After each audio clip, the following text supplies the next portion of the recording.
Today I'm doing a video on borderline personality disorder, which is otherwise known as BPD, or in the UK it's called emotional unstable personality disorder, which is shortened to EUPD. You might know that I struggle with my own mental health, but I'm more than just that. I am Becca, and yeah, of BPD stroke EUPD. The first one is frantic efforts to avoid abandonment. So abandonment is something that a lot of us with EUPD and BPD struggle with. We can go the extra mile to make sure that no one abandons us and that we are the ones that abandon them and not them abandoning us, because that's a threat to us. If you didn't know that EUPD and BPD are the exact same diagnosis, just putting it out there before I go on to the rest of the video. So yeah. Some people can have splitting, that's when, say, today I absolutely love somebody, the next day I absolutely hate them, and this can happen even in the space of seconds, or it does for me at times. So I could be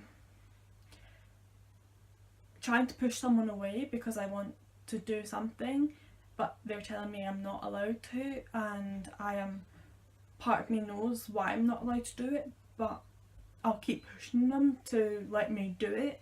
However, a lot of the time, because of my personality disorder, they know how to deal with me. So there was a situation in hospital.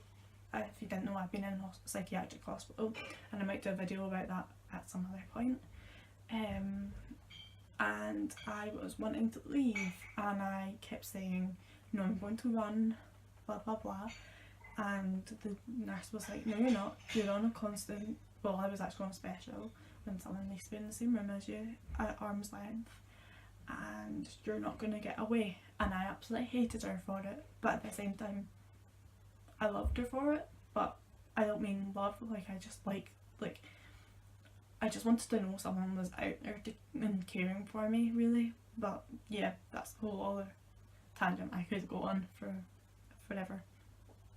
So the third one is unstable self-image. So this is when you don't know who you are.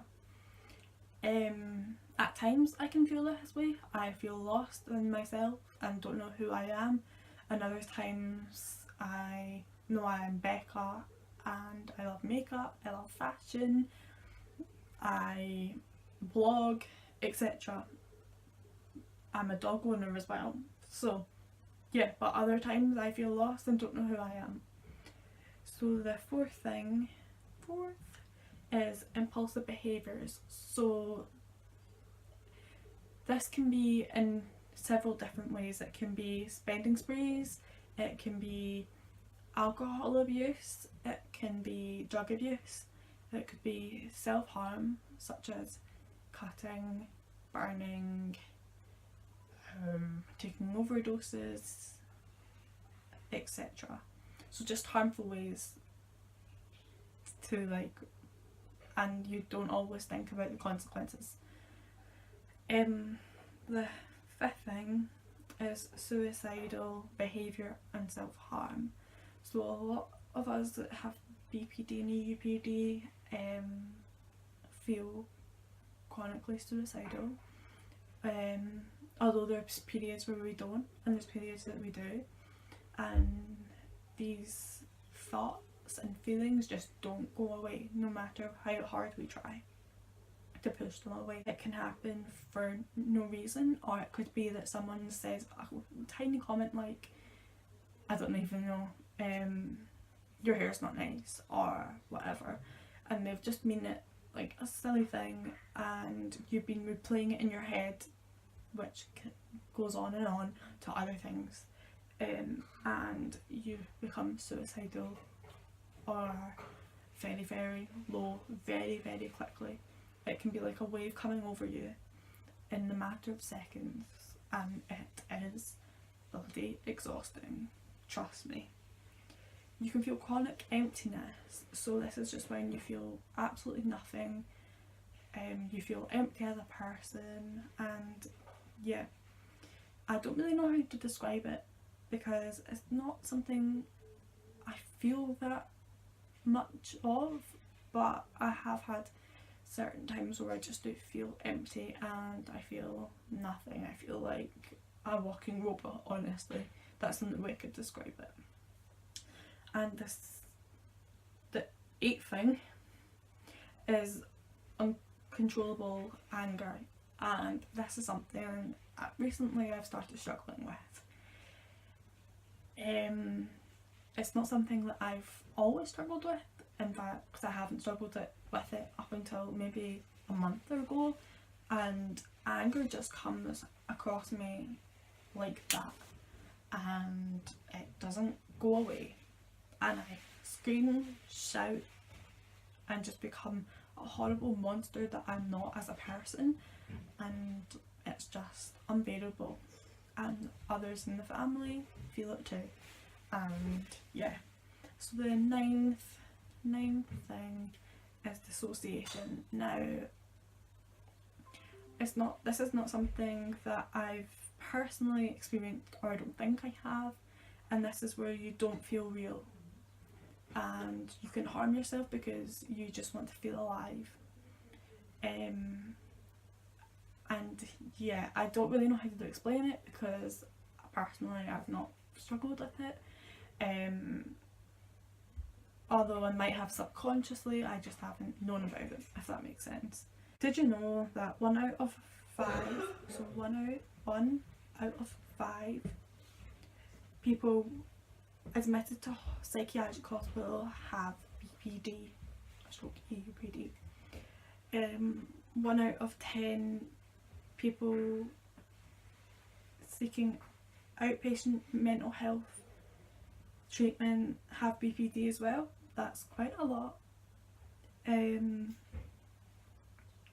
yeah, there is common co-occurring disorders that come along with BPD and EUPD, which are depression, eating disorders, bipolar disorder, anxiety disorders, and substance abuse. Personally, I've struggled with clinical depression and anorexia. With BPD and EUPD, you can get stuck in overwhelming emotions in an out of proportion response. So for us, we can hysterically sob when a person without it wouldn't. They might just cry, or they might not even cry at all, but we've just sobbed for hours. We feel emotions, as I said previously, a lot more intensely than the normal person without BPD and EUPD. I've seen online that people with BPD have also been compared to third degree burns victims. Feel agony at the slightest touch or movement, and I don't know why, it just is. The emotions are so intense, and I'm going to reiterate, so intense. As I said previously, they can go from you being very happy and high to very down, dark, and feeling suicidal in a snip second. Be this way, and it hurts very deeply because people don't know what to say when we react in a certain way that isn't logical.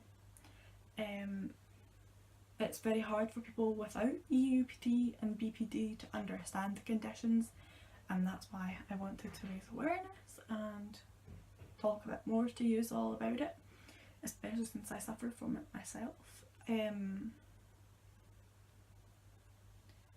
We have very unpredictable emotions, and it can be so hard for someone that's talking to us, a professional like a community psychiatric nurse, therapist, consultant in psychiatry, and just anyone in general to predict how we're going to feel.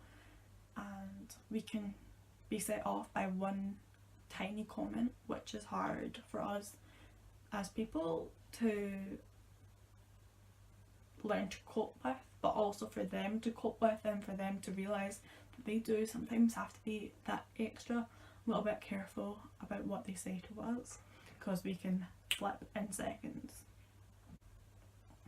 We can feel unloved, unworthy, unwanted, empty and alone a lot.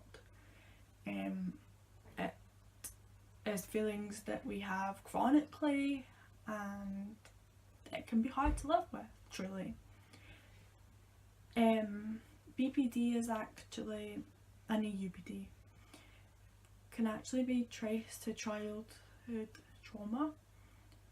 For me, I think it could be that I'm adopted, so when I was younger I went through different relationships as a child.